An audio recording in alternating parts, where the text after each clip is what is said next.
Welcome to episode 16 of the A Strings podcast. Yay!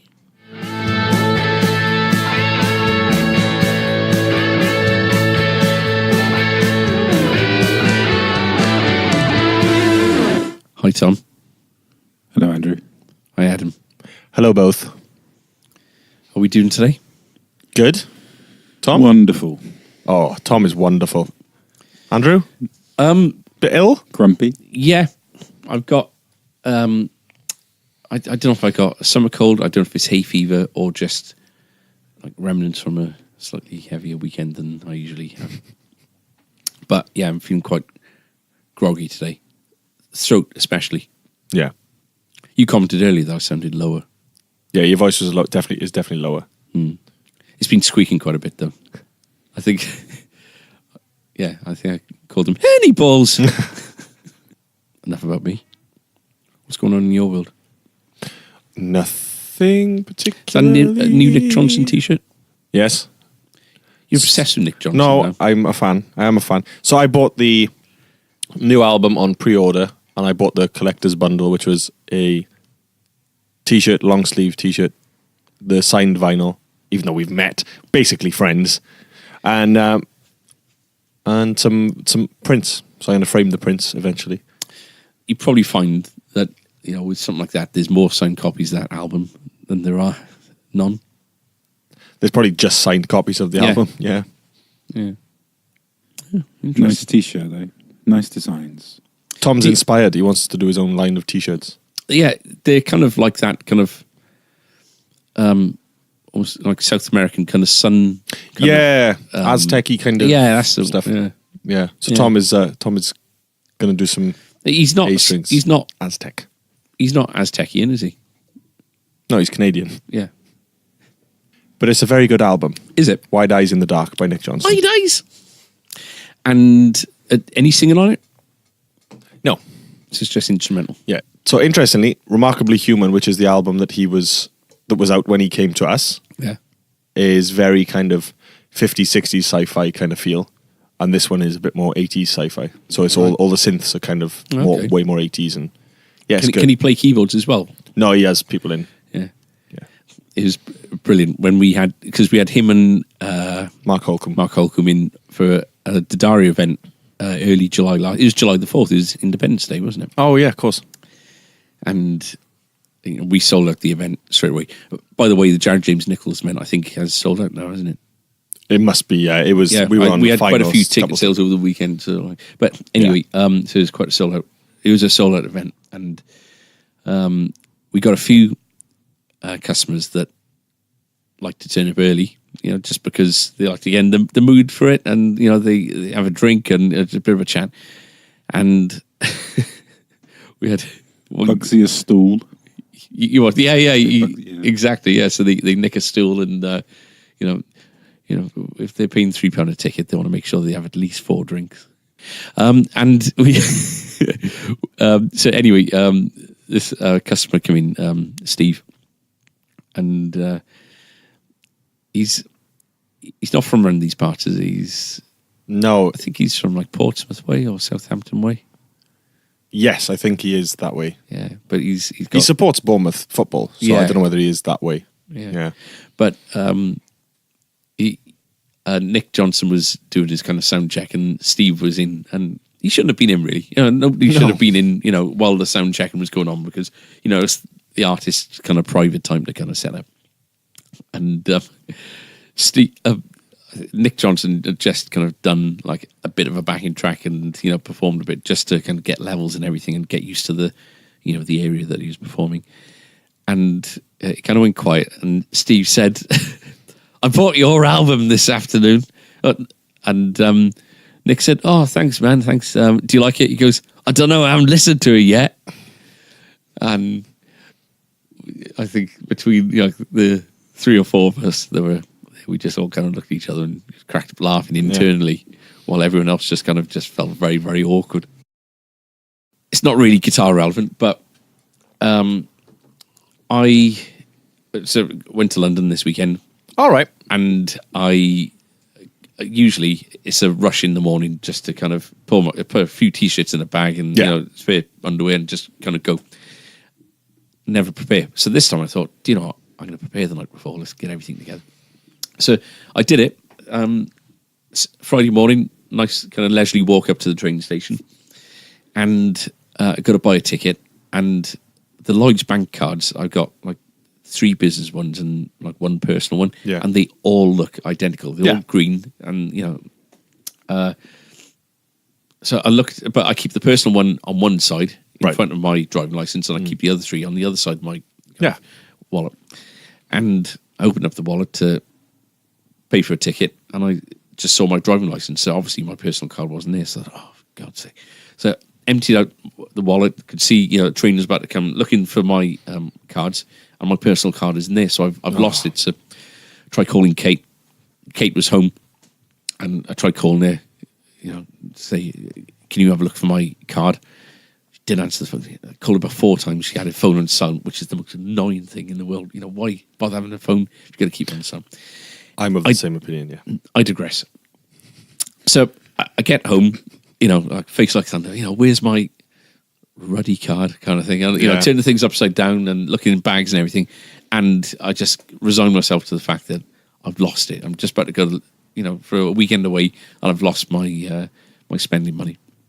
So I was going to cancel it, but then he was going to cancel my Apple Pay on my phone and stuff. So I didn't do that. Yeah. So anyway, I looked back on the transactions for the week to see when the last time I would have used it over £30 was, and it was in Tesco's on Monday. So I called up Tesco's and told them, give them my details and everything, and told them that my bank card, I think I'd left my bank card there, can they have a look? And they called me back in about half hour and said, I was on the train to London by this point, and they said, yes, we got it in store, so come and collect it on whenever you're back and bring ID. So fast forward to yesterday, I went there to collect the card and showed ID, and they said, yep, they got like a load of cards, there it is, and they give it to me. And as I was walking away, I looked at the card and thought, oh, it's Lloyd's, and it's got Andrew Morgan on there, but it just felt different for some reason. I looked, and it was a different account number. It was a different Andrew Morgan with a Lloyd's Bank card in Tesco's up a boat. So I went back and said, this isn't my card. And my card was actually there as well. Really? So 2 Andrew Morgans lost their Lloyd's Bank card in Upper Boat. I've had mine back now, but how easy would it have been to have just walked away with that and just started spending on contactless? Yeah. And I would have been the criminal. Yeah. So this is a call to you, dear listener. If you know an Andrew Morgan who is sans a debit card... What if he got there first and got yours? What if he got there Absolutely. Yeah. They should have said, like, can you confirm your account now? Bring something with your account details. Well, she was aghast, as was I. This is the news. So, shop news. Okay. So we've had some new Godans come in. We've done a video and it's gone up and it's out and it's done. I was very impressed with a couple of things. First of all, the efficiency of eating. Thank you. Don't leave him hanging. Oh, he saw it and left me. He did. But also, really good video. And they sound really nice. Yeah, so we came into the video. The one, just as people know, they like to hear the inner workings. The humbucking one needed a proper setup when it came in. Did it? Yes. Okay. It was very, not unplayable, but when we first tried it out, it was in tune and playing, but it felt like 12s on there or something. Really? Yeah. So it had I set it up before we did the video. Kind of had expectations of the humbucker one being obviously 3-way switch, a bit more versatile. The P90, well, by the end of the video, wouldn't it? Mm-hmm. We were just both sat there and I just carried on playing the P91. Unplugged, but just carried on. It's just such a good guitar. A P90 gives you everything you're ever going to want from a pickup, I think. It's got, if you whack it right the way up, you've got enough kind of power and meatiness to give it. But when you turn it down or if you're playing clean, they're just all, well-rounded pickups, I think. They've got that just lovely bluesy kind of feel to them. Interestingly, with the way that the video went, with the P91, we were on the same setting on the amp. We were just rolling back volume and putting up, it was only the ambient stuff. We changed it to, the sort of cleaner channel on the amp. some quite kind of chimey, kind of bright sounds, harsh, kind of bright sounds to that. With the P90 opened up all the way, it was very, very bright. It is very bright. But again, different amp, maybe something like a Vox, maybe a bit darker, would suit it. I only saw them yesterday, and I've not even looked at them today, but they're kind of growing on me a bit. When I saw them first off, when you got them out the box, the sunburst that they've done on it is very, very close to bad kind of cheap sunbursts you get on very inexpensive guitars. But I think that these are going to kind of settle into themselves. And I think because it's a semi-gloss, isn't it? So I think that they're going to wear quite easily, quite quickly. Yeah. Not very easily, very quickly. Just well, maybe quite easily, very quickly. I'm not sure. But my issue with them, because I was looking at them when I came in again today, isn't so much the colour of the sunburst, it's the fact that the tops are so plain. Yeah. That's what I think makes it look a little bit they're a guitar that needs to be played and played and played. It's like a set of brogues, a pair of brogues, I think. They'll be so much better in every respect in a year's time kind of thing. And everything on the guitars is top, is top line. Like if you've seen the video, but the split ratio tuners are on there. Graphtech, bridge and Graphtech, and that is split all ratio proper tuners is not something I've been exposed to before, but it makes a lot of sense. So, how much do they go out at? 899 is it? Right. Yes. For a Canadian built guitar, North American built guitar. Yeah. It's amazing. Yeah. Absolutely amazing. But first couple. Yeah. And if you want to try them, my recommendation is the P90 one by a long way. It's amazing. They've tried getting us to take on like the Stratton Telly style ones in the past, and they look very, very good guitars, but I don't see the point when we're Fender dealers. I think that it just doesn't make sense strategically. No, it doesn't. We've got that covered, and we're dealing with in Fender, we've got a company that we enjoy dealing with. What's the point in jeopardizing that? Yeah. So, well done to you two. It's great, boss. Bravo. Well done, Tom. Good video. There's some shots in this video which I've noticed some new shots, like nothing we've done before. The close shots when you're sort of here at the window, people don't know what I'm doing because we're in a room. There's some shots there that just look magnifique. Guitar looked nice, didn't it, from that angle? Yeah, it did very good. And it's nice to see a new bit of wall. So you can see like the thin line in the background, and, some other bits. It's Freddie was there as well. Yeah. I know he's going home with you soon, but Freddie popped up to say hello. Yeah. It's a little Funko Pop Freddie Mercury in the video. I got Brian at home. We'll get the whole band. We should get the band for the video room. Yeah. That'd be nice. So, since 2008, maybe so, I've been dealing with Fryer treble boosters. Oh, yeah. And as someone on behalf of Greg Fryer, who lives in Australia, I was dealing with him for like a couple of years. Mm-hmm. And he got into business with Nigel Knight, and created what they called the factory kind of booster, which was all British made, but what we kind of regarded as more mass production kind of thing. And when we say mass production, you talk about that on with any other brand on any other scale, you're talking thousands and thousands, Mm-hmm. What we're talking about is that Nigel used to be able to get them made up 30 or 40 or 50 at a time kind of thing.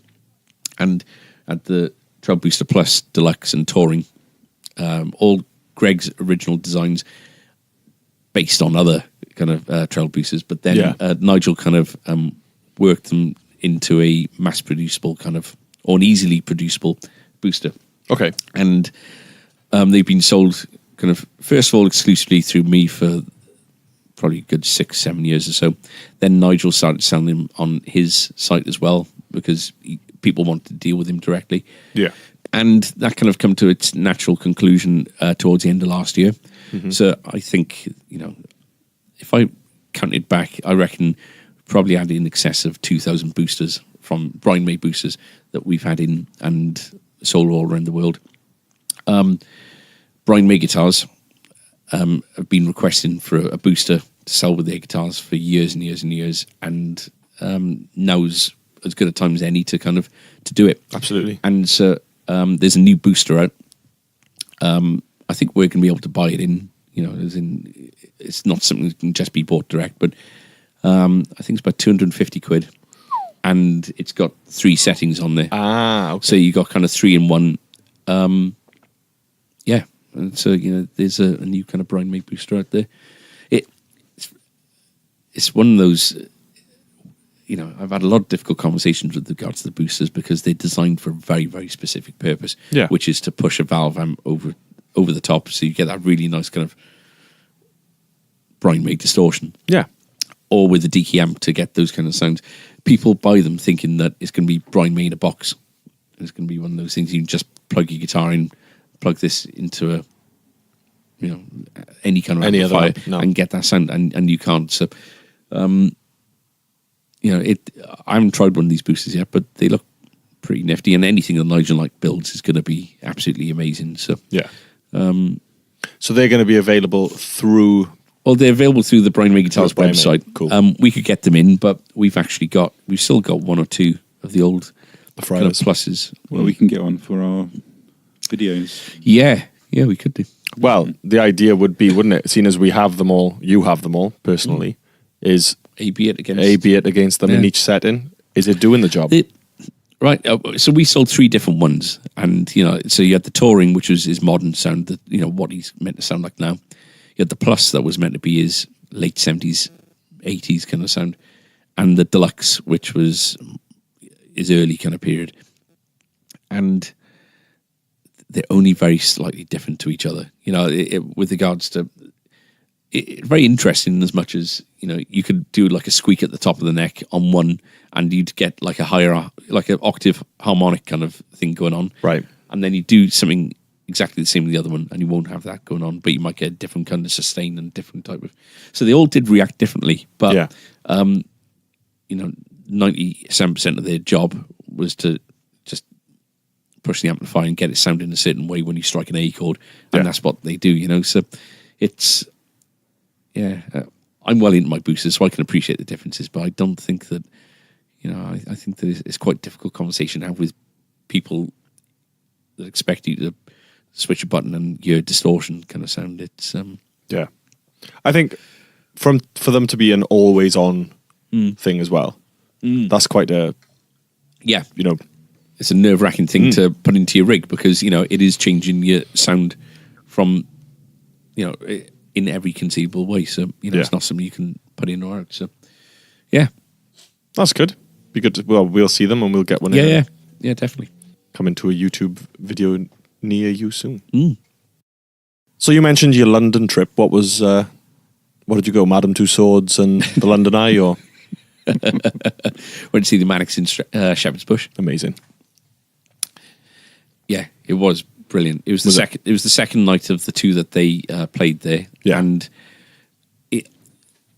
the first part of the show was "This Is My Truth, Tell Me Yours" in its entirety. Yeah, and then the second half was like rarities and greatest hits kind of thing. So, cool. So the size of the venues that they're doing,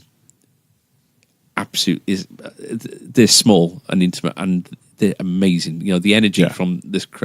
So we. The support act was somebody called Gweno. Have you heard of? Yeah. All right. The name rings a bell. Welsh by the name? Yeah. Oh, okay. But she also sings in Cornish, and she's really, really good. Right. Very, very Welsh folk kind of, a lot of Super Furry Animals kind of influences in there. But she was really, really good. But the, so the Mannix come on, and This Is My Truth, Tell Me Yours is one of those albums that, it doesn't start with like a big kind of rock opener like a lot of their other kind of albums. It's a very much kind of deep breath and let the music breathe kind of affair, more or less the entire album. Okay. So it was always going to be one that you're only going to bother going if you're a fan of the band, but also, you kind of think, set lists and how are they constructed? You come on to like a big, usually it's an impressive starter. Yeah. Another couple of songs that then you bring it down a bit. Yeah. And then you bring it back up, bring the energy up. Then you might do something a little bit obscure that the fans know. You've usually got like a journey and a set list, haven't you, and then you'll have a big kind of finale. Yeah. So the album starts with a song called "The Everlasting," which is it's kind of ballad-ish. You know, like it's quite a slow song, Right. But from the very, very first note, the crowd just sang their voices. It was amazing. You know, it kind of lifted the roof a bit, and you know, so when it got to the chorus, you know, they're absolutely, you know, kind of really going for it. And James said something like, "Oh, this is going to be a good night," kind of thing. You know, the crowd were feeding them, and they absolutely kind of reacted back as well. And it was, I reckon I've seen them in excess of 20, 25 times. Really? Wow. Yeah, you know, since 1998, you know, which is, this is my Truth tour, you know, since 20 years since I've been seeing them. So since then, I've seen them loads and loads of times. And this is up there with one of the best times, you know. Well, that's good. And the second half of the set, they didn't have a break or anything. They just went straight into it. And basically the Share Gold kind of ruled throughout. Really? Yeah. I think if there was like 9 or 10 songs of the second half of the set, at least 8 of them were Share Gold. You know, including things like Design for Life. And I was going to say, with like big solos. Yeah. Motorcycle? Maybe. Did they play it? Yeah. Because that's kind of, especially the sound of that. Yeah. That sound is so Yeah. specific, isn't it? Yeah. I don't know. I'm going to see him again next month. All right. I was going to say, you could just say, I'll ask him. Yeah. But, yeah, he's absolutely in love with that guitar. Good. Yeah. And, you know, it's been on the forums and all that kind of thing. You know, people have been asking about it because it's not like it's just come on for a song or two. You know, it's playing like a massive part of the entire thing. His white Les Paul only came out like but twice, I think. Oh, okay. Yeah, he's using a big Gretsch Chet Atkins. Ah, right. Oh, I've seen photos, actually. Yeah. Credit to Stephen Brown. Stephen Brown Photography. So, yeah, did that. I went up on Friday, saw them on Saturday, and Awesome. Come back on Sunday. Feeling rough as a dog. rough as 10 Hungarian bears. So the only bit of gear-related news, really, that I've seen that's worth mentioning is Mark Knopfler is currently on tour, and he is now using Kemper profilers. Shut up. Oh, yeah. Can you imagine the forums? Can you imagine Alid? That's it now. It's going to get a Kemper. Oh, man. No, but right. If you're chasing Mark Knopfler's sound, You're chasing album sound anyway. yeah, or a tour from 1985 or whatever. You're not looking for his sound as it is now. You know, it's this is it's my problem with things like the Slash Wah, you know, from Dunlop. Right. You know, people want the Wah to sound like Sweet Child of Mine. But it was probably just But a he normal... just normal Crybaby or whatever it was. You know, it wouldn't have been the Slash Wah with a distortion on it and all that kind of thing. Well, the funny thing is, the Les Paul he used for the album was fake. Yeah. So that's the funniest part. But going back to the Mark Knopfler thing, you know, if you're going to chase his sound, well, you know, you need to shell out on like a 10 grand Les Paul or so, is it? He's got a mega expensive Les Paul, hasn't he? His custom shop is mental. Yeah. Like for me, if I was chasing that, it'd be like Brothers in Arms tone and... Exactly. Yeah. And so you're going to be sticking with your Fender Twin or whatever it is. Okay, he's using it, but... It's convenience. If I was convenience, and it's obviously close enough to his amp sound that Brian May he's started happy. using a Kemper, I wouldn't. No. What are the financials doing, Tom? Well, on YouTube, Yeah.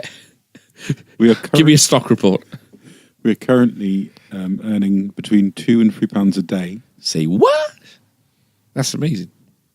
It is good. And it can only get better. Yeah. The more videos that we do. Doesn't sound a lot. It but doesn't. It's going to be over £1,000 in a year. Yeah. Which is a nice new camera. Yeah. All right, yeah, straight away Yeah. stuff for Tom. Yeah. Ring fenced his... No makeup for Adam or yeah. you know what I mean? Or the new ring light for my much needed Botox face. or... yeah, come on. Yeah. Little chin lift. Hair transplant. Get Plump up his booty. Industrial Light and Magic to Yeah, These are special effects. yeah. Smooth out the crow's feet. Yeah. But no, it is good, and we're always looking every time we do a video now. Sometimes videos, we've just done the go down one. We don't expect it to be, another Meteora video, but it's interesting to see that just every video we do is helping contribute. Tristan's folk ones have gone up. Yeah. They are contributing towards the. Sixpence. Hey, see, Well, they're contributing towards yeah. the final how fund. many videos have we got at the moment? A lot. Yeah, there's a lot. Yeah, good. Yeah. So Elwyn came into the shop earlier. Oh, okay. Long-standing listeners will remember Elwyn Smells.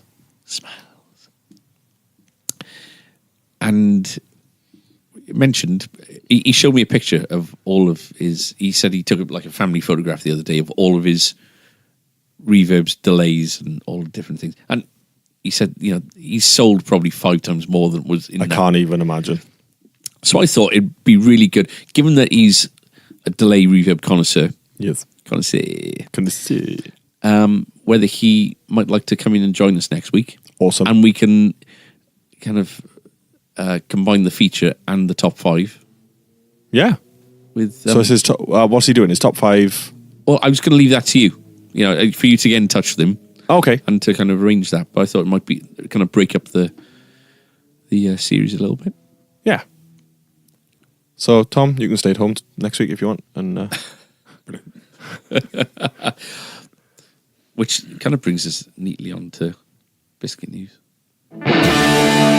Biscuit News! So you said to me when I came in that Elwyn has Owen's been in today. gifted us with biscuits. Yeah, very, very nice biscuits. He's been to Waitrose. He's been a Waitrose. Of course. Of course. Yeah. Do they have Waitroses in Wales? There's one in Cardiff, in the nice part of Cardiff. In the nice. Yeah, You got to show a proof of address before you go in. yeah. If you're from the run, you're not allowed. So what did he bring? I saw lemon curd. Yeah, and coffee biscuits. Oh, For you specifically. Why me? He said you like your coffee I do. and you like your biscuits. I do. So, He's David Brenton. okay. It's a fusion of coffee and biscuits. Worth a try. Yeah.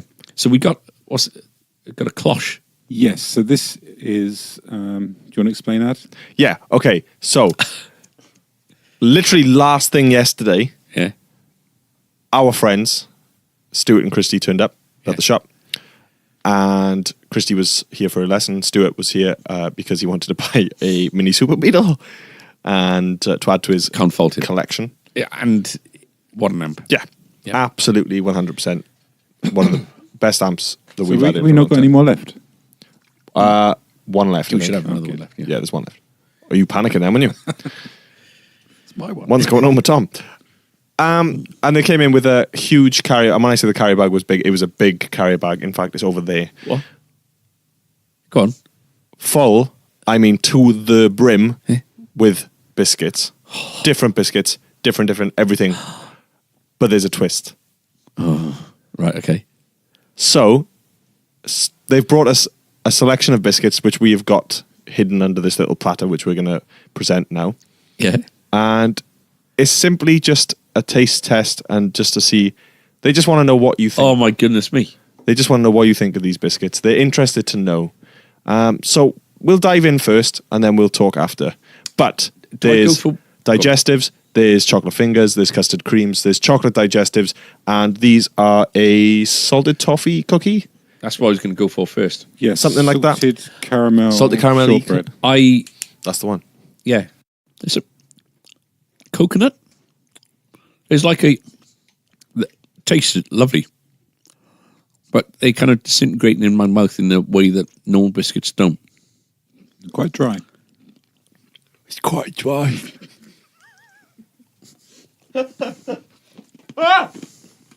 Okay, well. God, no. It's a tasty one. Tasty biscuit. So what's the challenge? Try the digestive. I'm going to try the chocolate digestive. Tom's only got through a third of the digestive, and it's gone back onto the tray. I need to know what's going on before I can relax and enjoy anymore. So all of these biscuits contain trace of rohypnol. No. So all of these biscuits they've brought in are all wheat and gluten free. Whoa. So Stuart's message to us was, here's how I have to live. Because obviously Stuart can't have gluten. Yeah. So everything in the bag, apart from the tonics, because the tonics were Chrissy's way of saying sorry, we've had to have all the wheat and gluten free. Is wheat and gluten free. It's all from the free from section in Sainsbury's. Also, he did say to us to try and guess how much it all cost, maybe individually, but I think we can assume from that it's very, very expensive. Yeah. Unfairly. Yeah, No one's had a custard cream yet. smells like a custard cream.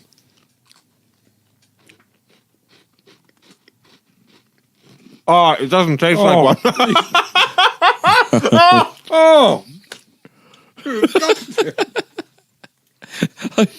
It tastes like margarine.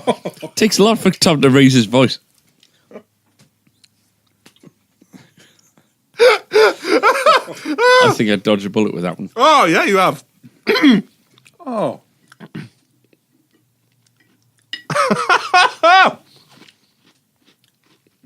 It tastes like farts.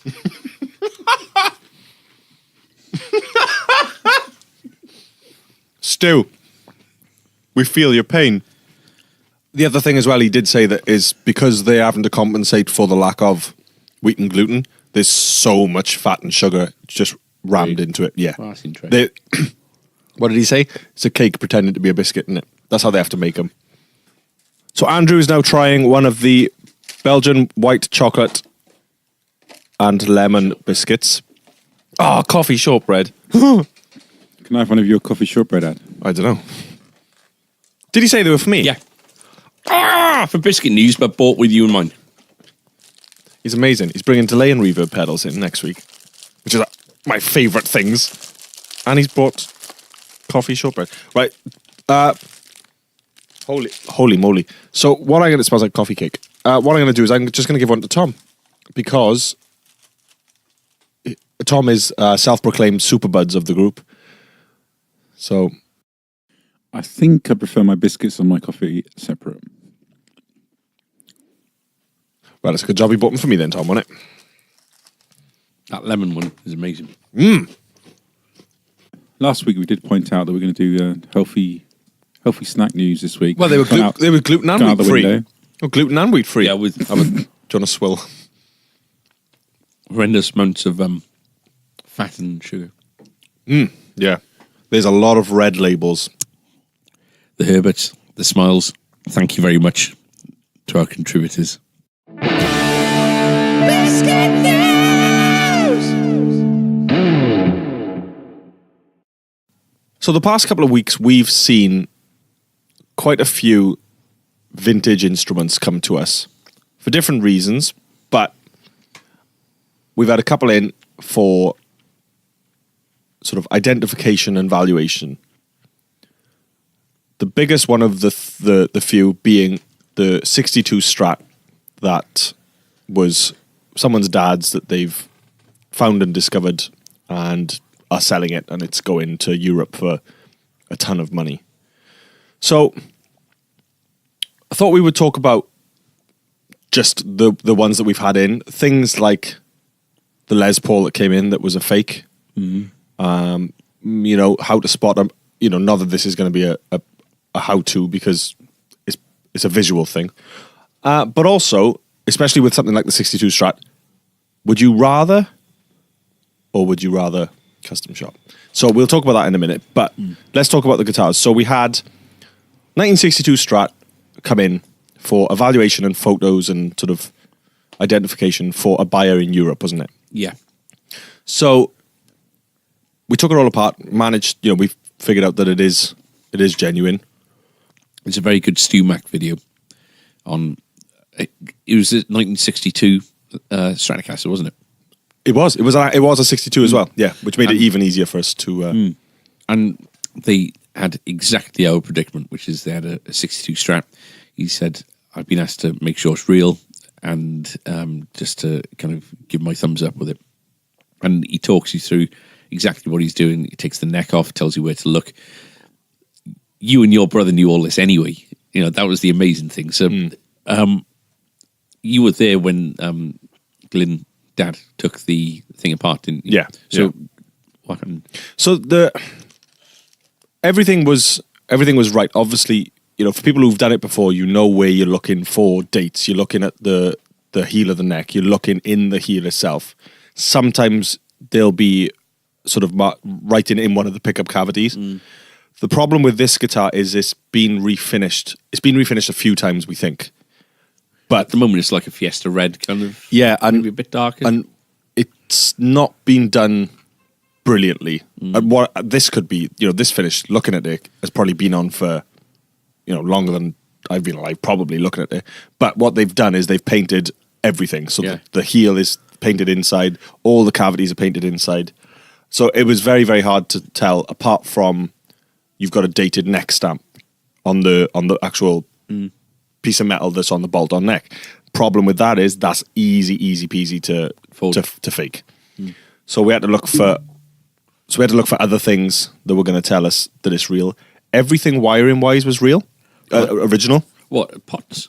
Pots, capacitors, pickups were original. Wow. It had a Jazzmaster switching system fitted Yeah. in it. That was the only thing that had That was been changed. disconnected, though, wasn't it? It So was, it yeah, wasn't functional, but unfortunately, it was on the. One of the things that he brought it in, and I said to him, "We're going to take a lot of pictures of it beforehand, and we want you to be aware of a few things because if you looked at the scratch plate, none of the screws were sitting in tidy into the holes, were they? They weren't kind of because." You know, the plastic over time shrinks. Yeah. Whereas the body doesn't. Yeah, with the celluloid pick guards, Yeah. you know, especially those era ones, shrink. You look at it, and we've got pictures, and if you ever want to see them when you pop in the shop, just say, "Oh, can I see that stuff?" So, you know, the pick guard around the neck heel was not even anywhere near it anymore. What I was nervous of, because the chap who brought it in, like I say, it was his dad's guitar. It wasn't. He wasn't a guitarist. No. You know, he wanted as much as he could get for the guitar. So what I didn't want was for us to give this guitar back and for him to say the screws aren't being put in properly and this, that, and the other. You know, these guitars do change over time. Things shrink, things warp, blah, blah, blah. They rust. So we took a lot of pictures of it beforehand. Yeah. And then afterwards. And, you know, and to be fair, you know, we explained this to him and he said, no, I completely get that. It's not a problem. But, you know, even though, you know, we were just kind of commissioned to do just like a simple job like that. Yeah.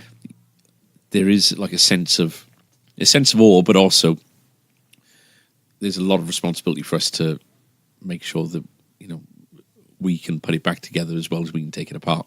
Yeah. It was definitely done. It felt like one of those videos where, you know, when you see people cleaning artwork. Yeah. It was like that, like a cotton wool glove job. But yeah, so everything got taken apart. We photographed everything. You know, we found the right patent numbers under the tuners. Yeah. You know, everything was What was it right. your brother pointed out? So, Because he's actually got a Custom Shop 62 telly or 63. I'm not sure. It's not bound. So Okay. I don't know what that would be. Okay, so just sent him a picture, just being like, you know, proper 62 or whatever. You know, you don't see him very often. Yeah. Even if you're in a guitar shop. And he said, "Are you sure that's a 62 neck?" I was like, "Why now? What now?" And he said, he mentioned that in 62 they went in 61 to 62 they went from a slab rosewood board to a veneer rosewood board. And the reason you can tell is because the rosewood, where the truss rod adjustment is at the bottom, if it's a slab rosewood board, the rosewood will sort of sit sort of over the And part of that over will the be hole. drilled out for the... and then drilled out for Yeah. that. If it's a veneer, it'll just be sat on top and there'll be a gap. Wow, that's a good eye for detail. That's mad. Yeah. Yeah. So But- we were like, okay, so we think that it's an early 62 neck. Yeah. Because the dating wasn't a stamp, it was a pencil date as well. The Fender logo slightly different as well. So That's our big thing. That's the big issue that I've got with it, is that at some point the decal's been changed. Yeah. So we haven't got anything in here, but on Fenders, on Strats from as early as you can imagine, really, everything has Fender Stratocaster. You got original contour body on the round bit, and then you've got all the little sort of with synchronized tremolo in tiny. None of that was there. It was just Fender Stratocaster, and it wasn't a great decal anyway. So that was the only issue. I've spoken to the buyer in Europe. He called the shop. wow, okay. Asked a bunch of questions, and they're backing and forth about prices because he wasn't aware that it was a refin. He wasn't aware that there was no case. Right. So that's obviously their business, but it's really interesting how the value can change by something so small. Yeah. Even something like one of the saddles was different, wasn't original. Mm-hmm. In that kind of market, collector's market, that would, you could probably talk hundreds of pounds off. Yeah. It's nuts. Yeah. Things like, straight away, we can talk figures, can't we? It's nothing to do with us really. But no. Was it the deal was around about 6.5? Well, 6-7 was the sort of eBay finishing price. Right, okay. But they're definitely talking to each other now. Yeah. This guy, it's his dad's guitar. He doesn't have a clue. So he's not trying to hide anything. No. He just doesn't know what to say, what not to say, what to include. Yeah. The interesting thing, if it was an eBay sale and it doesn't go through on eBay, if they come up with a figure substantially less, like straight away, not having the case, we'll knock a few hundred off at least, But with the amount of fees that eBay takes, he might find himself better off by doing it by taking a lower figure independently anyway. Yeah. Interestingly, saying about the Fiesta Red thing, one of the big things that let us know, apart from the obvious, the wear and seeing different colours underneath, one of the big things was just how rare a Fiesta Red was in 62. Yeah. If it had been a proper Fiesta Red, we would be looking, we'd be adding another figure on. Really? Yeah. Wow. Yeah. So easily. this guy thought he had a bargain. Yeah, because he thought it was the original colour. So that's the big. Has the guitar gone back to the owner? So the owners had it back, and we spoke to the buyer in Germany on Saturday. Right. I think it was Saturday. And have we spoken to, we haven't spoken to either guys I was going since. to, right. So as the seller, is he happy with, what we did? Because Yeah. we said to him from the outset, we're not going to do you any favours in as much as we'll tell you what we see and we'll reflect that in a report. We're not going to, we're not going to put our reputation on the line to lie about anything. No. To be honest, with this guy doesn't know, wouldn't know if it was an Argos guitar next to that, wouldn't know the difference. Yeah. So to be walking away with an unexpected $5,000, maybe, or whatever he's going to get, he's always going to be happy, I think. And he's a nice guy. He came in when he picked it up and we was chatting a bit, and he stumbled on it, and it's something that we all dream of in the shop to sort of get these people come in and attic finds and things like that. We've said it loads of times. We've said it on the year before. I think the next 10, 15 years, there's lots of stuff that's going to be appearing from spare rooms and attics. Come in and, can you value this? Or do you want to buy this? It's there's going to be a lot of good gear coming out of the woodwork, I think. Yeah. So saying about the price, obviously this guitar is going to go for, say, 6. Say, for example, 6. Custom Shop Relic, 3.5? 3.5? Okay. Tom and I have chatted about it.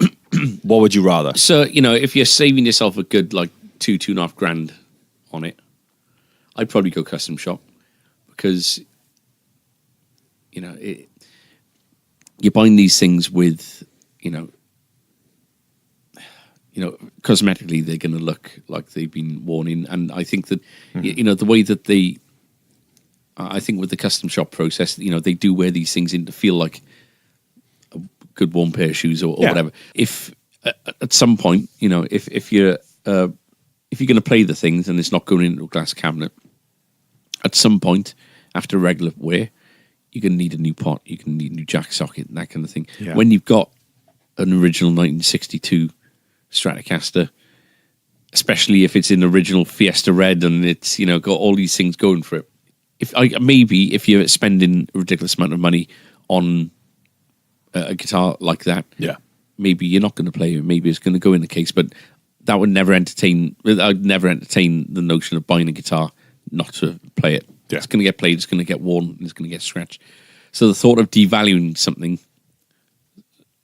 through just kind of owning it and having the use out of it doesn't do anything for me. So it'd be Custom Shop for me, I think. Yeah, go on. Sorry, I was going to say was, that said, if you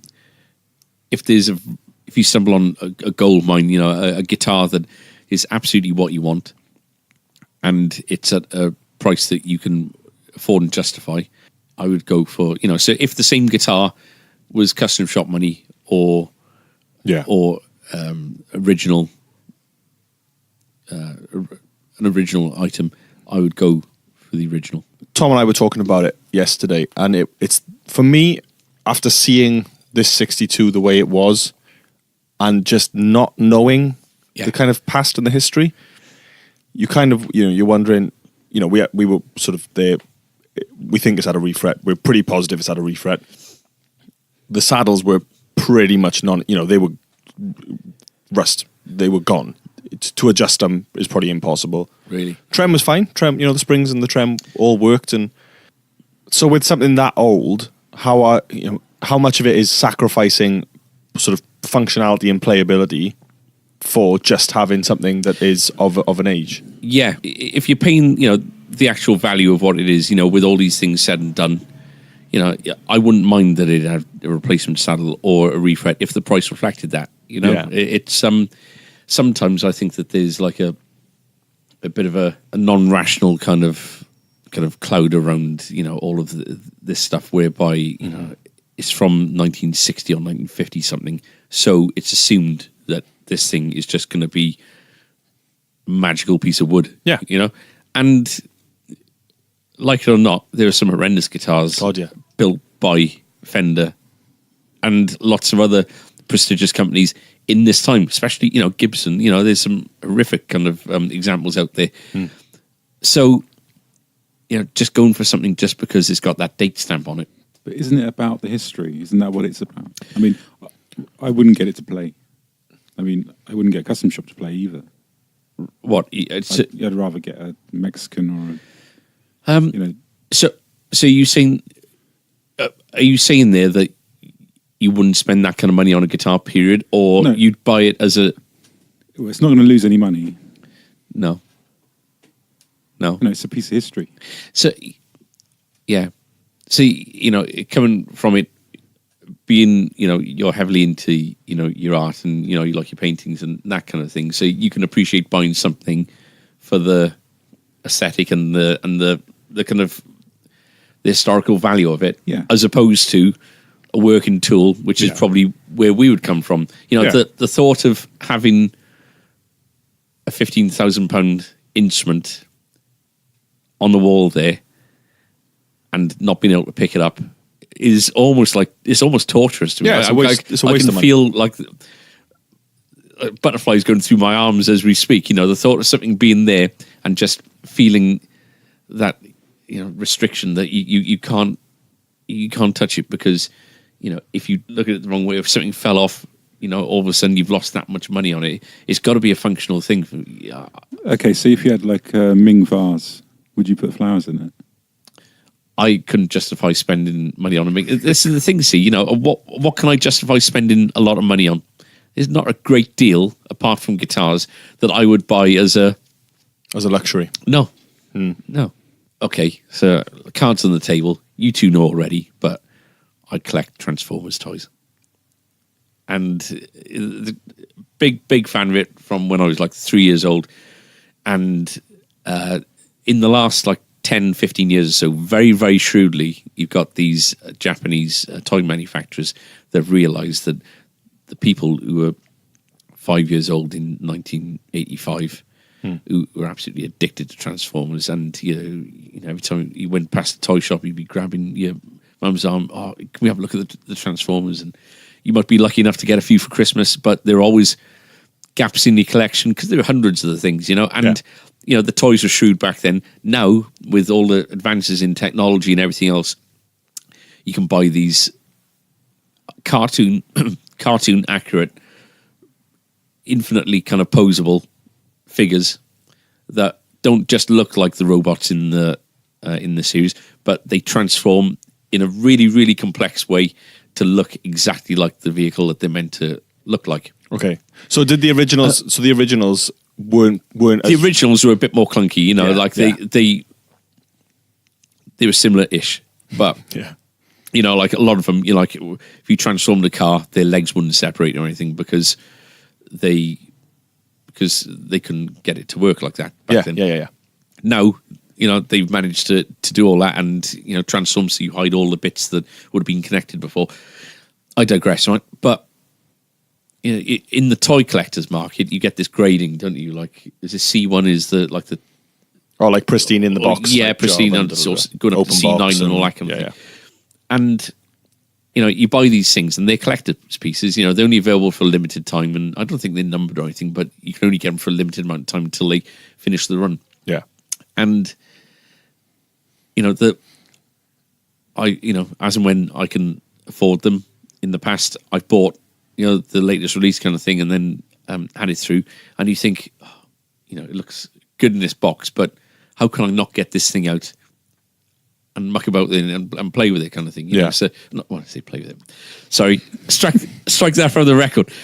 Transform it, or whatever you Play with it. No, I don't play with them. I can't do the voices as my voice broke. But what I'm saying is that if I buy something and it has a function, I need to get the function out of it. Yeah, it's really interesting, especially the toy thing. You have to be of the mindset of your collecting, unless you're like a massive fan. Like I've got Bowie picture discs at home. Yeah, that I'm not going to play. Actually, that's a very, very good. I got quite a few picture discs and vinyls at home, and there are bands that come out now and they'll bring out a CD and a limited run vinyl, something for Record Store Day or whatever. Yeah, I will buy those and I won't play them. Yeah, but you can listen to them anyway. I mean, that's the difference, isn't it? That is true. Yeah, that is true. Yeah. Whereas Starscream can't do flip all in a box, can he? Exactly. Interesting. Just to end it, I'd buy a custom shop, I think. Yeah, because you're getting new. Yeah, you're getting new hardware that's been aged to look at. You're getting a full functioning guitar. And let's look at things completely objectively. The Fender custom shop is absolutely shit hot. Yeah. They're better now than they've ever been. And okay, sorry. Would you take it out and play it? Yeah. Yeah. As in, the thing is, you got so much. I know it's an expensive guitar, but I've got a PRS as well. Yeah. But that's pristine. And in as much as it's finished to be pristine. Yeah. You've got no inhibitions. If something comes in looking like it's been dragged by a car, which I think looks absolutely awesome, you're not going to. I've got my Telemaster, which is that's Relic, and I used to throw that up, used to play a show, finish a song, and just take it off and just throw it. Cool. But that's obviously the extreme of it. But yeah, you wouldn't have inhibitions with it, would you? No. You can wear your triple studded belt and your bullet chain.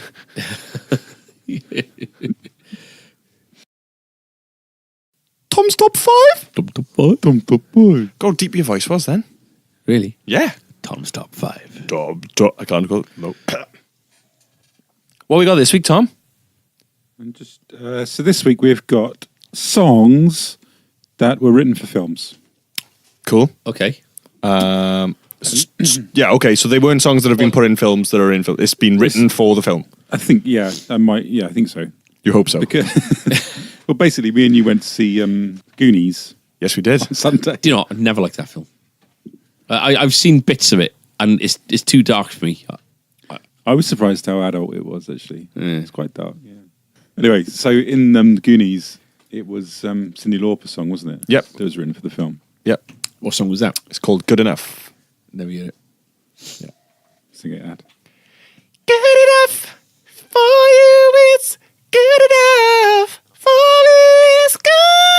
should have started lower. Get it up. Anyway, so some of these songs might just be a bit nostalgic rather than actually brilliant songs. Number 5, Ghostbusters by Ray Parker Jr. Yeah. Of course. What else did he do? He did some other songs, Ray Parker Jr. He had a great kind of soul voice, didn't he? Ghostbusters 2?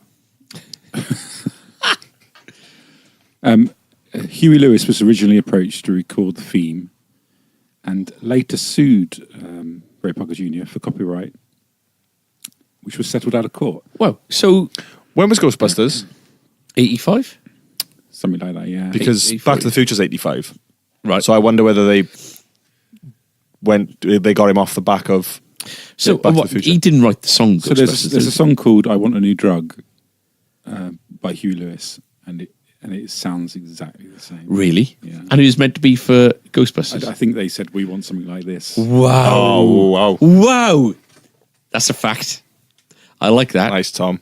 What's it called? I want a drug. I want a new drug. I want a new drug. Yeah. I'm afraid of no drugs. It's more the. I want a new drug. Number 4, "Staying Alive" Bee Gees. Of course. Swinging your pink can. Do you want to sing that one out? No, you've seen the heady heights I can get to. I don't need to prove myself. Number 3, "Eye of the Tiger" by Survivor from Rocky 3. Lyrically obvious, yeah, but it was written for Rocky. It was. They originally wanted to use "Another One Bites the Dust," Really? but they weren't allowed. Really? You know, like Queen don't Like allow they- their songs in bad films, No. Wow! I never knew that. That's according mad. to Wikipedia. Oh, okay. I put it in this morning just for a laugh. So easy to edit. Actually, Queen have been in a lot of films, haven't they? Yeah, loads of films. So it's interesting then why they were picky with that one. Yeah. Yeah,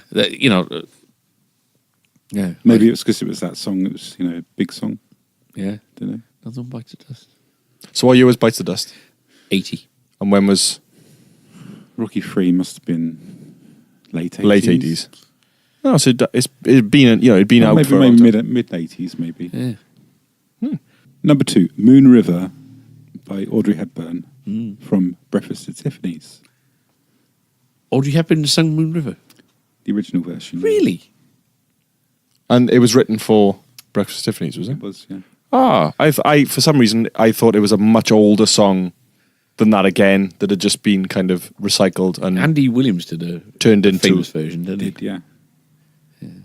Number 1, "Mrs. Robinson" from The Graduate. Yeah. Simon and Garfunkel. Yeah. Yeah. It's you can't not think of the song when you think of the film. Yeah, no, yeah, they are. Originally, I picked "Sound of Silence." Oh, which I okay. prefer from From there as well. Graduate. Wow. but it was an earlier song that they Just brought in for put the on the film. soundtrack. Yeah. Yeah. So there wasn't a Queen one in there. No. Flash. That was Andrew, by the way. And It's Kind of Magic. a lot of kind of magic. Yeah. One Vision from What was Iron Eagle, What was Magic on? Highlander. All right. So honourable mentions. Man in Motion. St. Albans Fire. Oh yeah, of course. Yeah. What's the one in Footloose. Top Gun? Take My Breath Away. Yeah. Footloose. Yeah, Footloose. Footloose. Yeah. Footloose. Got a big From one. the film Footloose. What's the one in Armageddon? Grease. Oh, Don't Want to Miss a Thing was Don't written Wanna- for Armageddon. Yeah. Not by Aerosmith. Grease is the word. Yeah. Well, all the songs in Grease, the Yeah. the musical. Yeah. We mentioned him earlier. Power of Love, Huey Lewis. Yeah. Interestingly, you probably already know this, but in the audition scene in Back to the Future 1, the band that Marty's in starts playing Power of Love, and it's Huey Lewis, who's one of the teachers, who gets up and stops them and says, "No, you're too darn loud." That is Huey Lewis. Yeah. Interesting. See, I know things. Tom's top 5.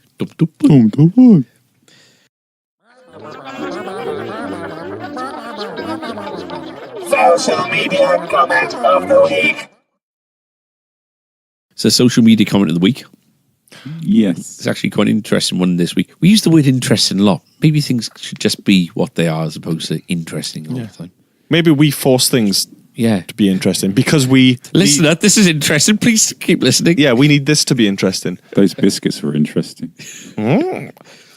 So are we answering the question that we set from last week? yeah, Cool. it's all part of this. Yeah. Awesome.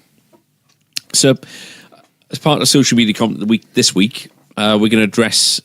We asked you last week with regards to what you thought we should do with regards to the boss kind of conundrum we got at the moment, and so we're going to address a little bit of that. But I'm sure you've picked out something for us to slate Adam with. There wasn't anything this week. Oh. So if you've got anything to say about his tattoos, please leave some comments. So, we've got, let's see. So, Neverlast 2010 said A string stocking Earthquaker JHS or Wampler pedals would be great. So, that's kind of insinuating to maybe move away from the boss thing. Earthquaker, I really, really have been looking quite a bit recently, and we know the guys who do them. Yep. It'd be stupid for us not to, I think. So maybe in the next week or so, we got a bank holiday coming up, so maybe the other side of that next week, start making some inroads with the guards again. A bit of that gear in. Yeah. What do you think? Just give me a pad and a pen and I'll put an order together. VZG3J3, also known as Christina, Oh, right. our new best friend, Yep. guild owner, vocalist extraordinaire. So it's quite a long comment from Christina, but on the subject of boss, it was, bye-bye, boss. No biscuits, no business. Oh, is she talking about the brand or me? Yeah, but... On a serious note, your customers, I'm sure, will be in full support of your decisions. A local music shop as amazing as yours is to be supported, and no business can take a loss. Oh, stop. It's like points of view, isn't it? Where, like, the letter's been read out, and then you have, like, interjections of, what's he say then? You know, and, yeah. I might interject in the style of Frankie Howard. Okay. So the last comment that we've got for today's episode is from a video, Vox AC30 versus Vox MV50 AC in Brian May mode part 1. Oh! So this comment isn't abusive because it's one of Andrew's videos and we're not allowed to, well, nobody abuses him anyway. So this is from Kevin Kaizo. We thought it was funny because he asks, could you please play each passage just one more time? Cheers, brother. Sounds great. Yeah, because we're going to go and re-record things for you and just double up the phrases. Oh, be kind. Oh!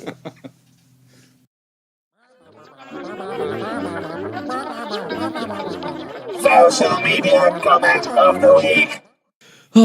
Well, this hasn't dragged on as much as No, last week's, I don't think. listeners won't hear, obviously, the director's cut, but we are What do you call me?